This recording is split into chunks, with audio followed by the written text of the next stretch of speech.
I told him, I tell him face to face, I've said it on the show, he went too far left for me often.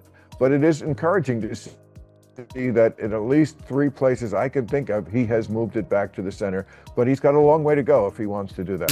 It's wild watching Bill Maher these days. The man once called a liberal icon, now openly telling his own side the truth they don't want to hear. And that's what makes Maher so interesting right now. He's not afraid to call out his own tribe when they've gone off the rails.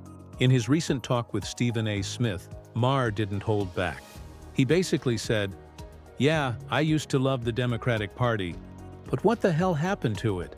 That's the question, isn't it? What happened to the party that once fought for the working class, fairness, and common sense?" Maher says today's Democrats have become something totally different, what he calls a ghost brand. He compared them to old giants like Sears or General Electric, still around but hollow inside. That's how Maher sees the DNC now, existing but empty. The Democratic Party is a ghost brand. You know what a ghost brand is? It's like Sears or, Okay. General Electric. It's still a company, Abercrombie and Fitch, but they've really fallen on hard times. Yeah. But they've been around for a long time. So there is value it's an asset, right? Because there are still people who know of the company, and if you could have somebody take it over, who's not sentimental about that company and, relaunch it, rebrand it, but it would have to be somebody who is unapologetic about calling them out. People have lost faith in the Democratic Party for very good reasons. And honestly, he's not wrong. When was the last time you heard a Democrat talk about real issues, jobs, inflation, safety, without drifting into lectures on gender theory or microaggressions? Maher's point is simple. Americans haven't turned conservative overnight. They've just lost faith. The party stopped speaking to people and started talking at them. He says Democrats need new leadership, leaders with charisma, conviction, and connection. Instead, we get politicians obsessed with political correctness and virtue signaling. They're more focused on saying the right buzzwords than actually fixing anything. That's why so many lifelong Democrats have drifted right. You might not love Republicans, but at least they sound like they believe in something.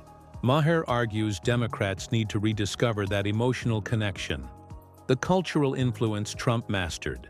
Like it or not, Trump speaks in a way people feel. Meanwhile, the left sounds like it's reading from a sociology textbook. You're the only one I hear who doesn't look like he cares what the other Democrats will say about it. I don't care. I really don't. Right, I know. don't give a damn what they say. I really don't. I know. And it's somebody, I don't either. I'm right where you are. We're very close on all these things. And I think somebody with that kind of abandon is the only person who is going to win back former Democratic voters who have switched. Maher does give Gavin Newsom some credit. He admits Newsom's tried to shift toward the center, but there's a catch. Maher can't name one big achievement, and that silence says everything. Sure, Newsom looks great on camera. He's polished, confident, sharp when needed. But Maher jokes that leadership isn't about perfect hair or clever sound bites. It's about results. You also have faith in California Governor Gavin Newsom, did you not? I'd love him as a candidate. Yes, I mean, you're right. He's not exactly what I'm describing now. Right. I think he'd be a great candidate. He has shown in recent months the ability also to move to the center. He would have to do it a lot more. But as a candidate, he looks great. Great speaker, very forceful, can be mean, which is really important, and he can do it. He also has the backing, or certainly should, of where the energy is in the Democratic Party, the far left, because he's been out front on a lot of very liberal issues, which I think is great. Gay marriage here in California and stuff like that. Pollution, all sorts of stuff that we believe in. Here's where Maher's frustration really shows.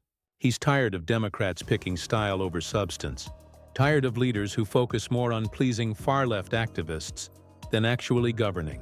Maher admits Newsom went too far left for his liking, though he's encouraged to see him inching back toward the middle.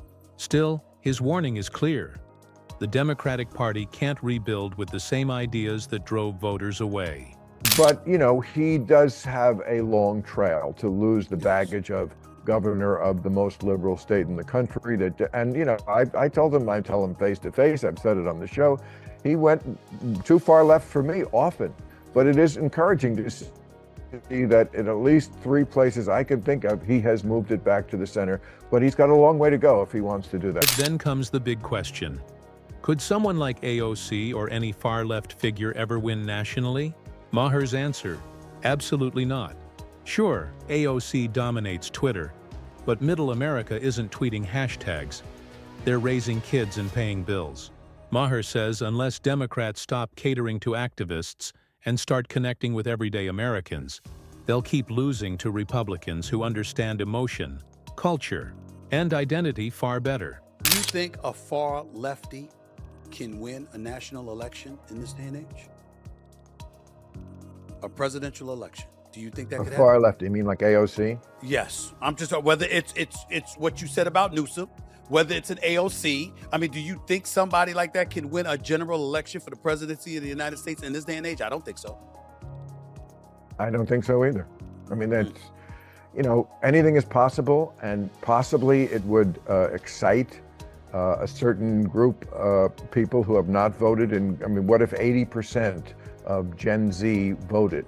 Could then a Mondami-like candidate win? I guess so, but I'm not expecting that to happen, and I don't think it's the smart bet for the Democrats. There was an article in The Atlantic this week about, well, the Democratic leadership keeps saying the Democrats should change course, you know, away from the far left, but they're not doing it. Let's be real. When the Democratic Party spends more time arguing about pronouns than inflation, that's a problem. Maher even joked that while Democrats debate bathrooms, Republicans win elections. He's not exaggerating. This obsession with fringe issues is costing the left credibility. Maher's been warning about it for years, that the left's obsession with moral purity has made it lose touch with reality. Most Americans aren't thinking about gender theory or white privilege. They're thinking about paying for gas, groceries, and healthcare. They want safety, stability, and normalcy. Ignore those things, Maher says, and you lose the very people who once made up your base. Very, very worried about the left because you should be focusing on trying to win the midterms, and I don't see that happening. Do you see any light at the end of the tunnel for the Democratic Party for 2026 or 2028? My last question to you. I think they can win those elections.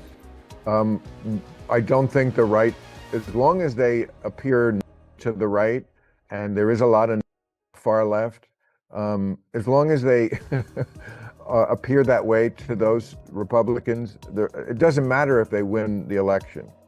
The right is not going to give up power. Maher draws a sharp line between being liberal and being woke. And he's right. Liberalism, he says, means debate, tolerance, and progress through open discussion. Wokeism, though, has become rigid and humorless, a belief system that punishes anyone who steps out of line. He calls it authoritarianism disguised as compassion. You can be progressive, he says, but don't pretend that today's cancel culture and censorship are liberal values. Because they're not. Liberalism celebrates free speech and individuality. Woke ideology enforces conformity. If Democrats don't reject that, Maher warns, the movement will eat itself alive. You can be woke with all the nonsense that now implies, but don't say that somehow it's an extension of liberalism. Right. Because it's most often actually an undoing of liberalism. So you can have your points of view and your positions on these things, but don't try to piggyback on what I've always believed. I have always believed, as liberals do, for example, in a colorblind society. Now, some people argue Republicans are just as extreme, refusing election results, diving into conspiracies, and Maher agrees. But he also points out Democrats play that same game. He reminds everyone that Hillary Clinton still claims Trump's 2016 win wasn't legitimate. Both sides have fallen into the trap of refusing to lose gracefully. And when that happens, democracy itself suffers. I mean, they've already shown they are perfectly comfortable with Trump still has not conceded the 2020 election. Right. You know, it's, as Stalin said, it's not who wins the most votes, it's who counts the votes. And so if the right still thinks that the left is an existential threat to this country because they want to rewrite all the rules of human nature and then have nobody debate them, yeah, I don't think it matters if the Democrats win. The Republicans will just find a way to say, no, actually, that's not going to happen. And Maher's bigger point? Both parties need to relearn how to lose like adults. Democracy depends on trusting the system even when your side loses. When losing automatically means fraud, everyone loses faith, and that's dangerous. Still, Maher believes Democrats can turn it around, if they're willing to be real again. Stop acting like social media influencers and start acting like leaders. Drop the moral grandstanding and focus on what matters. Right now, he says, Democrats look more like a Twitter brand than a political party. And that brand, outrage, cancel culture, and elitism, is turning voters away. The left once fought for the working class. Now it lectures them about privilege and climate guilt. It once stood for free speech. Now it polices language. Maher says that's not progress. It's self-sabotage.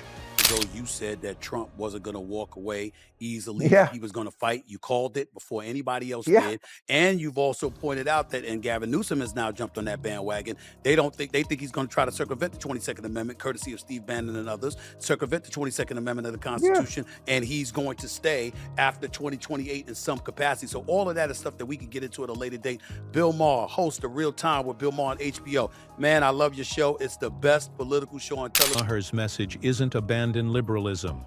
It's reclaim it.